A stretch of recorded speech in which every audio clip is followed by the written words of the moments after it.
welcome to another edition of BCR Webcasting. Very pleased today to be joined by Chris Hawes. Chris Hawes is Managing Director, Debt and Capital Advisory at PwC. Morning, Chris. Good morning. And Chris is going to be speaking at Receivables Finance International, which is on the 22nd and 23rd of May in London at the offices of Clifford. And the session that Chris is going to be covering is, or contributing, I should say, is about navigating dynamic environments for asset-based lending and receivables finance through credit risk management. So, Chris, would I be right in saying that the sort of managing credit risk today is somewhat different to what it was, say, 10 years ago? There's been a lot of changes in economies, changes in environment, all sorts of trade disruptions and trade route changes, nearshoring, and all this kind of stuff's been going on. So, first of all, do you see a big difference? And then I want to ask you about IFRS 17 and what sort of impact that is making on measurements and disclosure in receivables finance portfolios. Yeah, well, yeah, there's a lot there to unpack, isn't there, Michael? I think well, we'll give the audience a bit of a flavour of what they might hear and see next month at Arpix. Yeah, and absolutely. So there's a lot of ground, and there's a lot of interesting competing priorities and challenges for people in managing receivables finance and the risk within those portfolios.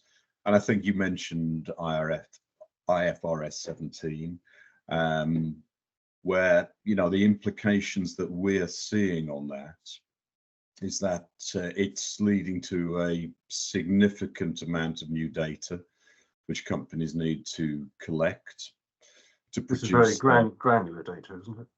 Indeed, and this is what's needed to produce their financial and performance recording and reporting. So, IFRS 17 is designed to align accounting and actuarial data with common data sets. And these need to be used across both areas, such as in, the level of aggregation of reference data, etc. So this is, this has been a change, outside of the changes in the, shall we say, the real world. This accounting change is driving a great deal of change within companies that we're seeing at the moment. A lot of this is about transparency, isn't it? And making it easier for investors to get a true picture of what they're looking at. Yeah, absolutely. And like many regulations, that one can see the intent here, and this is a useful step. But I guess what we're in the terms of the workable solutions that are needed within firms, this is what's driving some of the workloads and some of the things that clients are coming to us to talk about and manage. Those workable solutions in terms of firms are looking at transforming their data through strategic solutions. Now, how much of a burden is this? Well, finances. Yeah. So and I'm sure, and we'll talk more about this at the conference, when we'll have some people on the panel and in the conference who are working on those kind of strategic solutions that companies are looking at. But I think maybe there's a step in between that as well, where firms are considering and should consider how they can incrementally improve their data and identify, those strategic use cases for their data. Because going for that big strategic solution before you've got that base, case, if you like, in terms of the data, can lead to unforeseen challenges and unforeseen problems. Okay. So you've got to get the groundwork done first, really, basically. Yes. I think is what Yeah. you're saying. Well, and yeah, and I'd kind of break that down a little bit, you know, in terms of that control framework and potential weaknesses that there are in that control framework to meet new standards.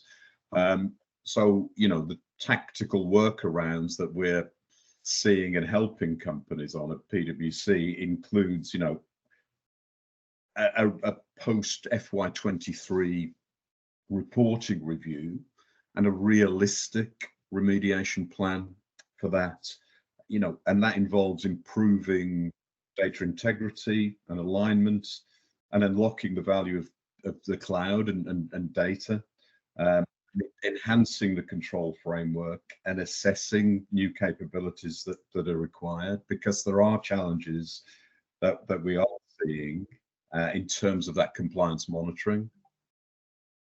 Okay.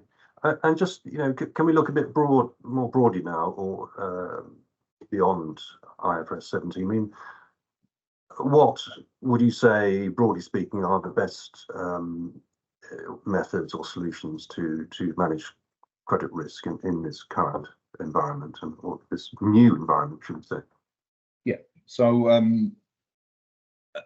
again, and you know, just looking at it, and the companies that we look at, and this does go to the potential solutions. It's that operational complexity, and we've seen companies initially this lead to an increase in manual activity. So there's challenges with integrating into the general ledger, into consolidation and disclosure, the gaps in the data, and then there's granularity and quality issues, which, then the control framework weakness.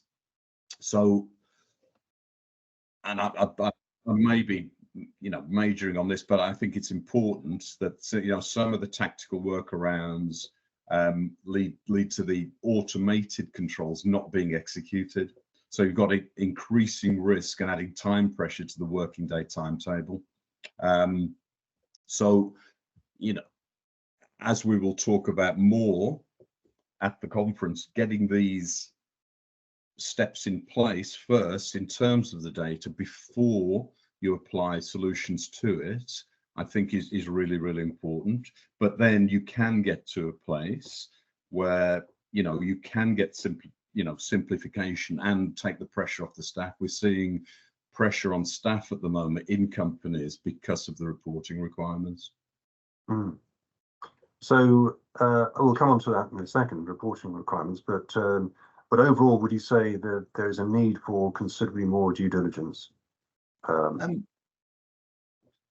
think, what I would stress is that need for that review to make sure that you know what you're trying to fix before you try and fix it. And then, get to that granularity, because we seem to be in a little bit of a, as ever with changes in reporting requirements and disclosures, we kind of know, and companies kind of know where they're trying to get to, but mapping that road carefully and consistently and coherently is the challenge. Yeah. And what sort of technological advances have we seen that can help with the challenges of compliance monitoring and reporting? Yeah, and also, what about AI? Is that going to play a major role in this in the future, do you see? Well, I think AI is going to transform so many things. We're working on it on a daily basis in terms of using AI in various aspects, and working very closely with data integrity and analytics team as well on this. But I do think that AI, in terms of many processes, including these processes, will transform things. Yes. And actually, I should say that we have a seminar adjacent to ARPIX on AI for receivables finance, and that's an update on one we held a few months ago. So I think that'll be an interesting session. I think because Michael, because I think we are we're not in the foothills of it, but the way we are seeing AI progressing, its use cases and its ability, particularly as we start to work on live data as opposed to, historical data, will be transformational.